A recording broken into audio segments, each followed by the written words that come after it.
Shalom, brothers. All right. This is Yeromia from the Toronto camp. All right, GMS Toronto. We want to give all praises to Yahweh Bahasham Yahweh Shai, and double honors to the elders of GMS, and of course honors to the brothers preaching the truth across the four corners of the earth in sincerity and truth. All right. So this is the first episode of Old Wives' Fables. All right, and it's gonna deal with hell. The fable hell, old wives' fable hell. All right, because it's nothing but a fairy tale, man. It's nothing but a racket, a way for churches, your pastor to summon money from you, man. All right, really starting from Constantine, the Nicene Council, Nicene Creed. All right, Council of Nicaea. All right. So this is from Wikipedia. This article. I'm gonna start from the top, the highlighted. It says, in many mythological, folklore, and religious traditions, hell is a place of eternal suffering and punishment in an afterlife, often after resurrection. Religions with a linear divine history often depict hell as endless. Religions with a cyclic history often depict hell as an intermediary period between incarnations. Typically, these traditions locate hell under the earth's external surface and often include entrances to hell from the land of the living. It says other afterlife destinations include heaven, purgatory, paradise, and limbo. Alright, which is all madness, man. Alright, we're gonna further dig into it.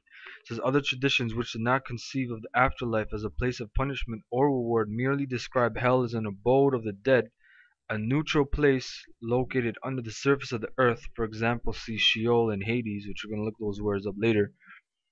Alright, it says modern understandings of hells often depict them abstractly as a state of loss, alright, rather than a fiery torture literally underground. But this view of the concept of a hell can, in fact, be traced back into the ancient and medieval periods as well. Alright, like I was saying, dealing with the Nicene Council, man. The Council of Nicaea. Alright? It says, hell is sometimes portrayed as populated with demons who torment those dwelling there. Many are ruled by death gods such as Nergal, Slaka Hades, Hell, Enma, or the devil. It says, subsequently, the word was used to transfer a pagan concept to Christian theology and its vocabulary. It says, however, for the Judeo-Christian origin of the concept, see Gehenna.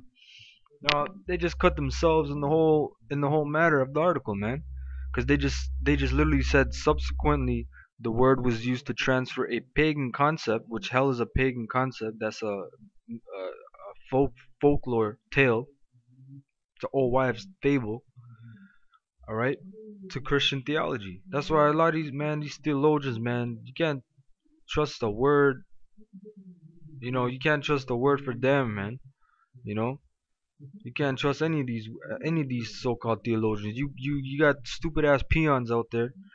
They they pay 80 grand, 100 grand to go to Bible college. They don't even know the name of the Lord, man. You know, and all they learn is these fables, man. All they learn is the tradition of men. All right. So this pagan concept was incorporated into Christian theology, meaning the doctrine. You know, so that's how it came about. But when you read in the scriptures about hell, it's not talking about a place of eternal judgment, and we're gonna prove that. Because all you gotta do is simply look it up in its origin, the word itself, which a lot of you assholes out there you don't do, and you criticize GMS about looking at words. Of course, looking up words is important, man. And as a student of GMS, I'm gonna look up words, man. Like they told you in third grade, if you don't know what the word means, get a dictionary and look it up, man. That's what they told me, you know. So of course it's important to know words, man. How stupid can you be, you know? Down here it says early Judaism had no concept of hell, which is the Old Testament, though the concept of an afterlife was introduced during the Hellenic period. That's total bullshit, man. See how they try to mix it up? apparently from neighboring Hellenistic religions, and that's total bullshit. In the scriptures, there is a concept of an afterlife, man. I'm gonna prove it. All right. You see how these man Wikipedia these are devils, man, literally. All right. So you gotta take it with a grain of salt, and you gotta acknowledge the fact that these are devils, man, trying to literally deceive you, man.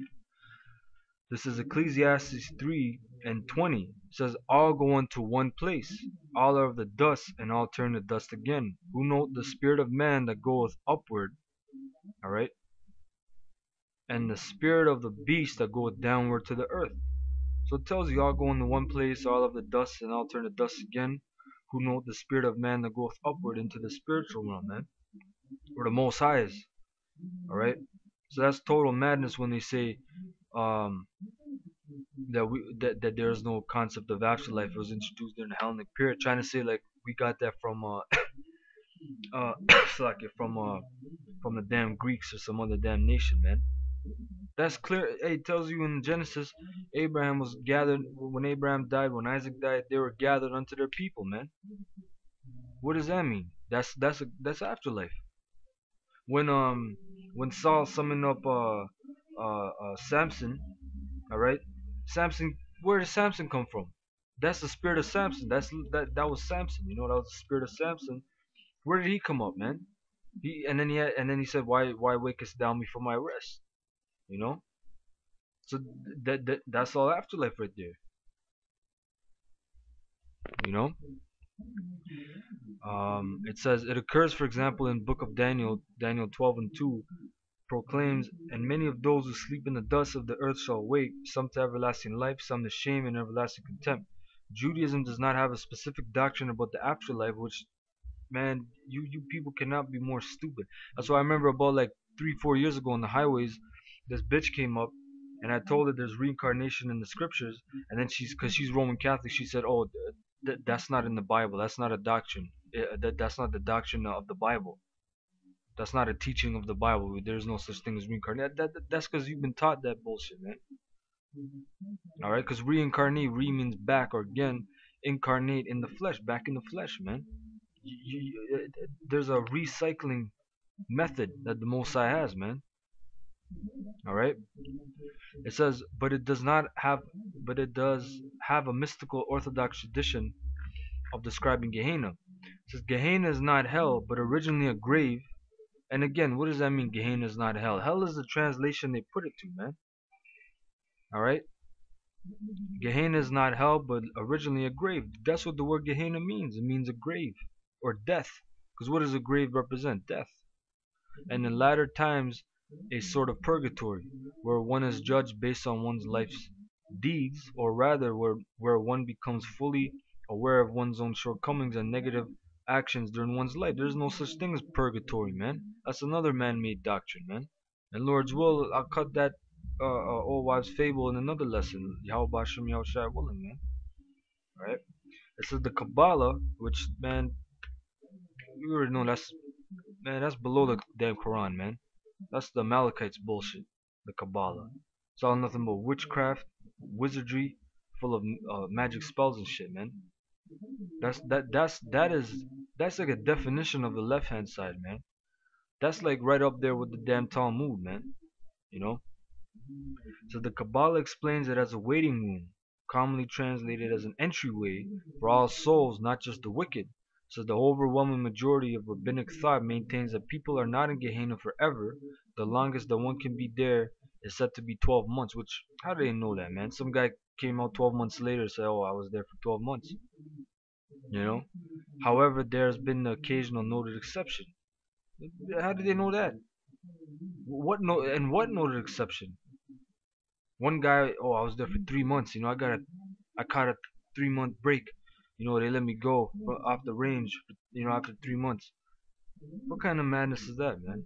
You know. It says according to Jewish teachings, hell is not entirely physical. Rather, it can be compared to a very intense feeling of shame.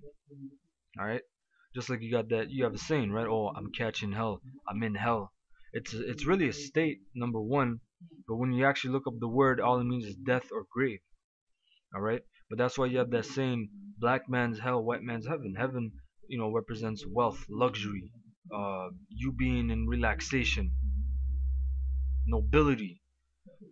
But when you actually look it up, what is heaven, right? It's the word for heaven is shamayim, which is waters basically, which is the atmosphere up in, which is the basically ozone layer. Everything under the ozone layer that's the first heaven. That's where the waters are, which is the elements we breathe, right? H2O. You got your oxygen you breathe, man. You know. Then you got your second heaven, which is space, and you got your third, which is the spiritual realm. All right. So when you look up hell, hell is death, but also you can use, oh man, I'm basically in death. You know, it says people are ashamed of their misdeeds, and this constitutes suffering, which makes up for the bad deeds. When one is so deviated from the will of the Most High, one is said to be in Gehinnom. This is not meant to refer to some point in the future, but to the very present moment. It says the gates of Teshuvah, in brackets return, are said to be always open, and so one can align his will with that of God at any moment. Being out of alignment with God's will is itself a punishment according to the Torah. All right, which that's enough on that. But it brought us some information. But we're gonna look up these words right now. Hades. This is you'll see it in the post production. This is from a Bible I got a couple years ago. Um, this is from the appendix in the back. It has a couple words, and it's pretty, you know, it's very accurate. All right. So this is from the appendix number 2. It says 4 words translated hell in the Bible. So first is Sheol, uh, uh, which is the only word for hell in the Old Testament in Hebrew, basically. That's the only word for hell in Hebrew. All right. All right. It says Sheol in the Old Testament translated hell. It is also translated grave. It refers to the place or state of the dead, which all it means is death or grave. So, um, next word is Hades, all right, which is a Greek word. In the New Testament translated hell, it never means the place of punishment. Its meaning is an unseen place, the grave, pit, rain.